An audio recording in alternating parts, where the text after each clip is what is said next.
A Quiet Place makes no sense. At a glance, it seems pretty bad. The world has been taken over by fast, indestructible monsters that kill anything they could hear. The aliens are so proficient at killing that in the series they're called Death Angels. But despite being supposedly indestructible, they do have a lot of weaknesses actually.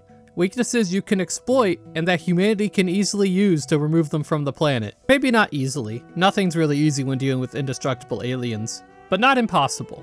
And if something's not impossible, then it's doable. The first and most easily exploitable weakness, in my opinion, is the fact that the Death Angels cannot swim. They cannot swim, and falling into any amount of deep water normally will kill them. Unless they can quickly grab onto something and climb out, they will die when they fall into water. This weakness is the biggest key to getting rid of them. For starters, that means you can safely get people away from the Death Angels, and this is something you see in the movies and in the game. Once it was clear that the Death Angels were immune to conventional weapons, the military quickly switched from trying to kill the Death Angels to trying to evacuate as many people as possible off of the mainland. They might have taken over a lot of the mainland, but if we can get as many people as possible to redoubts off the coast and on islands, then we can start to regroup and rearm. Also, funnily enough, I feel like a really good way to get rid of Death Angels would just be pit traps. All you need is a deep enough pit full of water and some kind of collapsible roof on top, like a normal pit trap. And then you just make a sound. Throw a can on it, throw a bottle, maybe have a person yell or something. The Death Angel goes running, it goes on top of the trap, it collapses, the Death Angel dies in the water. Rinse and repeat. The fact that the Death Angels will chase down any loud sound is very exploitable. You see this most in the video game where it's an obvious game mechanic, but it also shows up quite a bit in the movies. If you throw a bottle or have a loud toy or a brick or just about anything, they will probably go inspect it. Their willingness to investigate the source of any sound means they're very easy to lure in the traps. Like I said, the water trap, but also you could make a sound trap, because the other big weakness of the Death Angels is loud sounds. Certain sounds like feedback from hearing aids or the static of a TV really mess with Death Angel's hearing. They flail around all disoriented and they even open up their face armor, which leaves them perfectly vulnerable to be shot.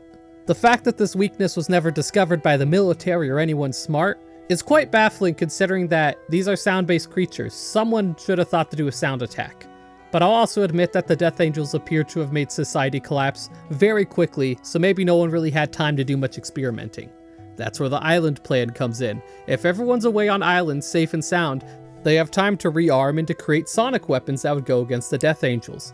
And this knowledge should be found out, because besides the main characters of the movies and the game, people should be finding out these creatures' weaknesses. Amplified hearing aid static is something that wouldn't be come by very easily, but TV static is quite easy to replicate, especially on accident. So there are probably quite a few people that have discovered that if a TV has static, the Death Angels are disoriented and weak, and then you just pop them in the head. And their head is really weak. They may have indestructible armor, but they will die from basically any amount of head trauma. Probably because any damage to their brain or their ears will kill them instantly. Seemingly any caliber of bullet, from a shotgun to a pistol to something bigger, will kill one in one hit. And we also see in the second movie that you can just smash a pipe into their skull and they'll also die. So once you peel away that armor through, say, a sound weapon, you can just use just about any improvised weapon to do a killing blow. And this overall weakness of their heads, how any amount of damage to it seems to kill them, is why I believe one specific weapon can kill a Death Angel in one hit, without any prep time, without any water, without any sound. This thing, throw out a Death Angel's head, will kill it. And that weapon is the humble Molotov cocktail. We all know the Molotov cocktail. If you've seen any action movies or played any video games from the past 20 years, you've probably seen a Molotov cocktail in action. All you need is a bottle of alcohol and a rag. You light the rag, throw the bottle, and boom, you create a big puddle of fire.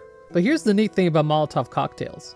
They originally were used as an anti-tank weapon. The Molotov cocktail gained its popularity from the Winter War, kind of a prelude to World War II. The Soviets invaded Finland because, you know, Russian imperialism go burr, and the cocktail was named after Molotov, one of Stalin's main men. The Finns were outnumbered and outgunned, and the Soviets had a lot of tanks, and the Finns had very few anti-tank weapons. What made the Molotov cocktail an effective anti-tank weapon wasn't that the fire from a Molotov cocktail could get through a tank's armor. It was that it could seep through it. You throw a Molotov at a Russian tank, the fire isn't going to destroy the armor. The alcohol's going to drip through the many gaps in the armor plates. And boom, the armor doesn't matter anymore because the alcohol seeped through and now the inside of the tank is also on fire, burning ammunition, oil, or the fleshy crew on the inside. And that's why I think a Molotov cocktail looked great against the Death Angel, because it's the exact same principle. The Death Angels have indestructible armor, but the face is covered in a bunch of segmented plates that can open up so they can more easily hear.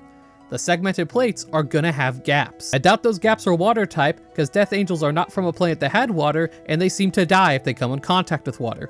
So, you throw a Molotov cocktail at a Death Angel's head. It either doesn't have its armor fully closed, or the armor is shut but there's probably still gaps. So the flaming alcohol seeps through, severely burning the Death Angel's head, and more importantly, getting into and burning its very delicate ears. Even if the fire itself doesn't kill the creature, having its entire face on fire probably means that the Death Angel's gonna open up its armor and try to put it out, or just flail around like an idiot, thus creating an opening for conventional firearms to do their jobs. So let's go over the game plan. How are we gonna get rid of the Death Angels and reclaim most of the Earth? Well, for starters, you gotta retreat. We don't know how to beat them initially, and they are very much indestructible. At least that's what we think initially. Better to pull everyone out to the safety of islands and across bodies of water than to try and fight them head on right away. Once you've gotten as many people out as possible, you can start to rebuild and rearm. Their weakness to water was discovered basically day one, so their other weaknesses probably aren't that far behind. Once you figure out their weakness to sound, you can then kill them and actually properly study their bodies. Figure out what other weaknesses they have, what points that can actually be pierced by weapons, or other ways to get in through their armor. Not just workarounds like using sound devices to open them up and shoot them, but actual weapons that either incorporate the sound or are capable of piercing their armor now that we can actually study it. Then you start to push them back. They're vulnerable and they're animals. They don't think, they don't plan, they're just beasts. So you can plan around them, you can build strategy, and you can slowly push them back until they're no longer on our planet. It will take time. It won't be one and done. Probably takes several years for people to start reclaiming the mainland. Even more to actually get rid of every Death Angel, but it is doable. Fully expect this is the way the movies are gonna go. They now know the weakness and they can exploit it. They've done it in 2 movies and now they've found communities of people. Once knowledge spreads around on how to get rid of the Death Angels, it's kind of just the logical conclusion that people will slowly start hunting them to extinction. This is made easier than most apocalypses, because it appears that most governments still exist. The mainland has been mostly abandoned and rendered kind of uninhabitable.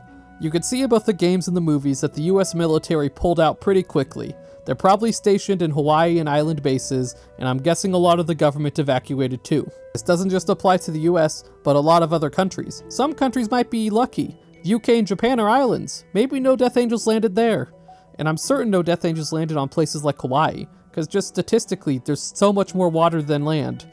It's a needle in a haystack on steroids. Of course they landed on the mainland and probably on most of the continents, but islands? No way. And if governments can survive on islands, things become a whole lot easier. Total societal collapse makes getting rid of the aliens even harder, but if you still have some kind of overarching system of government, especially a unified military with research and development, you can create the weapons and you can push them back. One of my biggest influences for this video, and honestly the channel in general, is the World War Z book. I remember the first time I read it as a teenager, and how it kind of changed how I looked at a lot of apocalypses. Because World War Z clearly states how the zombies show up, they take over large swaths of the world, and governments and individual people are able to find ways to live safely and away from the zombies. And then once they're safe, they're able to develop ways to kill the zombies and to get rid of them. And then they start the slow process of pushing the zombies back and getting rid of them altogether.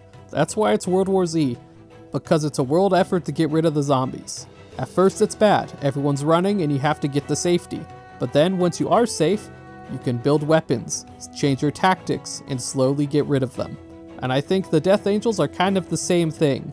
It's an apocalypse that's initially very, very bad. They're indestructible, they're fast, and they kill indiscriminately. Their numbers are limited, and they can't get everywhere. The fact they can't swim means there's going to at least be somewhere that people can go that they're not. And once you're safe, you could then start planning the counterattack. I don't think A Quiet Place will sort it out instantly. I think it will take years and a lot of effort. But I do think the Death Angels can be dealt with, and the world can be returned to a somewhat normal state. And that's about it. A Quiet Place already felt like a weird apocalypse to me, in that there seemed like a lot of ways you could survive the monsters and get rid of them. And now that people apparently watch my YouTube channel, I have even more people I can share my nonsense with. So thanks for being here. I'll see you next time.